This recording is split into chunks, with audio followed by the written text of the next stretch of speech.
Hello friends, कैसे हो आप? आई होप कि आप सभी अच्छे होंगे और मैं भी अच्छी हूँ। तो मैं फिर से आ गई हूँ एक न्यू ब्लॉग के साथ। आज है जुतिया का नहान खान और लगा ली हूँ, पोछा भी ऑलमोस्ट हो गया है। अब सारा थोड़ा खींचना है तो मैं जा रही हूँ अभी नहाने और देखती हूँ कि आज क्या क्या हो पाता है, क्योंकि हाथ तो कल मेरा प्लास्टर कटा और मैं आकर घर झाड़ उठी तो हाथ में थोड़ा दर्द हो गया है, क्योंकि आज हम लोग के यहाँ पूरा पूरी ये सब बनता है। ये लो, चलिए मैं अभी तो पोछा उछा हो गया, झाड़ू भी हो गया, थोड़ा सा रह गया है पोछा लगाना, तो मैं आपसे नहा कर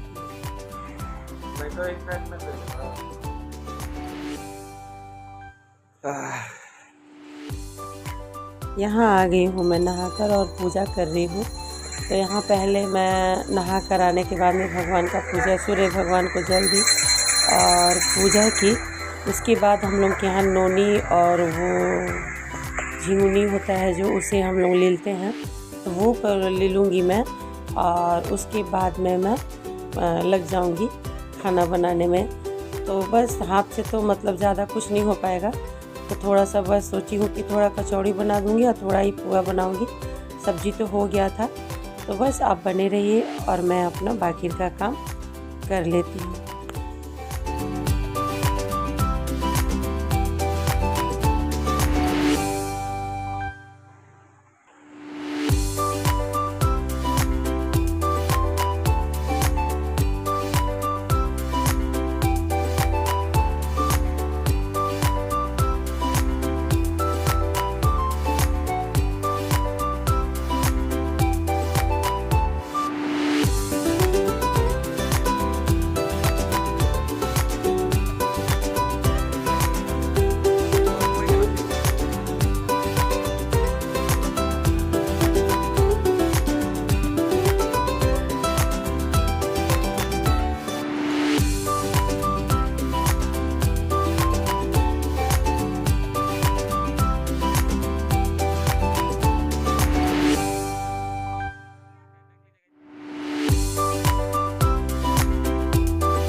यहाँ मैं बाल उल कंघी करके, पूजा पाठ करके, नोनी और झुनी भी ले ली। उसके बाद मैं बाल कंघी की। बाल कंघी करने के बाद मैं डायरेक्ट मैं आ गई हूँ किचन में, क्योंकि मैं आटा कचौड़ी का लगा के रख दी थी।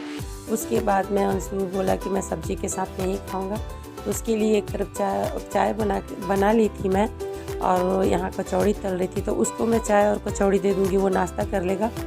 उसके बाद दोपहर में, आप लोगों को पिछले वाला ब्लॉग देखे होंगे तो उसको पता होगा, मेरा पंखा ख़राब हो गया था। तो बस कचौड़ी वचौड़ी बनाने के बाद में मैं चली गई हूँ। तो उसके पापा पंखा लगाने लगे हैं ऊपर में। रात भर बच्चे सोए नहीं थे और कूलर भी थोड़ा ख़राब जैसा हो गया, ठीक से हवा नहीं देता है, तो वो पंखा लगाए। और उसके बाद मैं पुआ का लोर घोरने लगी। तो मैं बोली ना, आज पुआ की मैं आटा से नहीं, मैदा से ही बनाऊँगी। तो बस मैदा का ही मैं आज पुआ बना रही थी। तो पहले तो मैं इसमें फ्रूट्स कलर नहीं डाली, थोड़ा बाद में डाली हूँ। तो मैं बोली ना कि बना लूँगी, लेकिन लोर घोर कर मैदा का पुआ, एक पुआ किसी तरह मैं निकाली, क्योंकि चिलो सियारों को हमारे यहाँ दिया जाता है। और उसके बाद मैं खड़ा नहीं हो पा रही थी, तो बस बेटी मेरा सारा पुआ बनाई। उसके बाद में हम सब दोपहर में सोए थे, क्योंकि पंखा लग गया था थोड़ा और रात को ठीक से सोया नहीं था आदमी। तो बस यहाँ मैं मैगी बना रही थी। अब मेरे साथ इतना बड़ा हादसा हो गया, आज मेरा हाथ भी जलता और मेरा पेट भी जल जाता, क्योंकि पूरा बाउल मेरे हाथ से छूट गया था। लेकिन भगवान है, जो बनन गोसाई का कृपा था कि जो मेरा हाथ भी बच गया और कढ़ाई गिरा नहीं, बाउल कढ़ाई में ही गिरा। तो सब वो बोल रही थी खाने के लिए, तो बोला मैं पुआ पूड़ी नहीं खाऊँगा, दोपहर में मेरे को कुछ अलग दे दीजिए। तो बस मैं उसके लिए मैगी बना दी। तो यहाँ दोपहर में सब खाया पिया और सो गया। फिर शाम हो गया था, मन मेरा कुछ ठीक नहीं था, हाथ में कुछ दर्द जैसा था। तो बस यहाँ पे मैं अरुई मंगाई थी, क्योंकि शाम को मैं बोली थी ना, चिलो सियारे को दिया जाता है पुआ और नोनी का साग, दही। तो बस मैं सब एक ही में बना दी। मैं बोली अलग अलग कहाँ बनाओ। और ये मेरा हाथ के साथ क्या हो गया, अरुई इतना मतलब लगता है हाथ में, जैसे उसको काटिए ना, इतना ईचिंग होता है, पूरा खुजली जैसा होने लगता है। और मैं ना ग्लव्स पहनी, ना हाथ में प्लास्टिक लगाई, बस उसको ऐसे ही काट दी। उसके बाद में मेरा हाथ में बहुत खुजली होने लगा, तो मैं आम का अचार और नींबू मली, तब जाकर कहीं मेरा हाथ ठीक हुआ। यहाँ मैं अरुई का सब्ज़ी इसी तरीक़े से बनाती हूँ। पहले मैं अरुई को छील कर काट लूँगी और उसके बाद में उसको अच्छी तरह से तेल में फ्राई करके उसको निकाल लेती हूँ। और मसाला लगता है जैसे कि सरसों हुआ, जीरा, मिर्च, काली मिर्च, थोड़ा सा हल्का सा अगर धनिया है तो डाल दीजिए, नहीं तो कोई ज़रूरी नहीं है।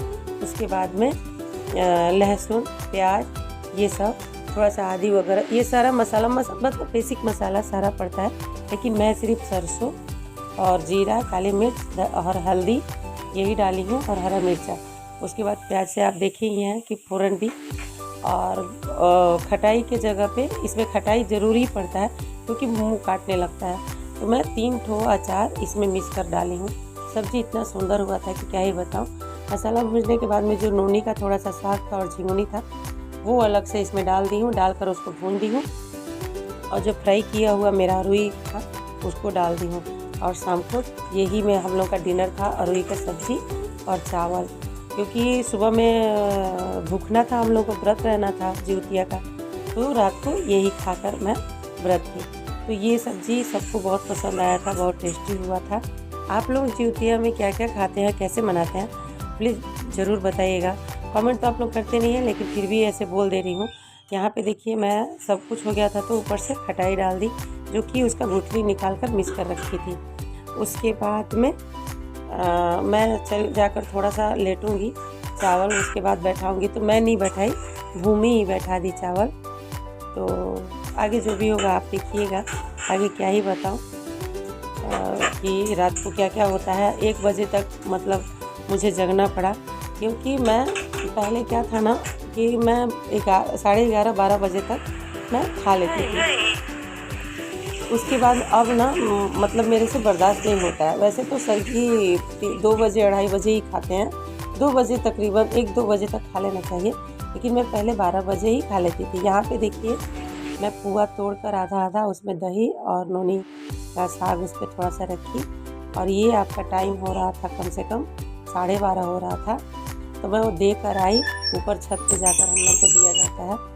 तो मैं गई और चिलो सियारे को दी, पानी दी और उसके बाद मैं हाथ पैर उनका जोड़कर उससे आशीर्वाद मांगी कि मेरे बच्चों को हर चीज़ मतलब हर खुशी दें। अगर मुझसे कहीं भूल चूक हो जा रहा है तो प्लीज़ मुझे माफ़ करें। यहाँ देखिए रात हो गया था छत पे, क्योंकि 12:30 हो रहा था। और मैं पहले हाथ जोड़कर उनसे प्रार्थना करूँगी और उसके बाद सब उनको, तो हमारे यहाँ दोनों तरफ हाथ करके दे दिया जाता है। और आप लोग कैसे देते हैं ज़रूर बताइएगा। और अब मेरे से हो भी नहीं पा रहा है। देखिए भगवान कब तक शरीर ठीक रखते हैं और मैं ये व्रत कर पाती हूँ, क्योंकि अब ना मतलब करने से ना पूरा कमज़ोरी जैसा होता है। यहाँ पे मैं देकर पूरा आ गई। और उसके बाद में मैं सरगी खाऊंगी। तो सरगी में आज क्या हुआ कि मैं केला ही मंगा ली थी, दही केला बोली कि खा लो, क्योंकि दिन भर प्यास नहीं लगता है। तो बस केला खाई।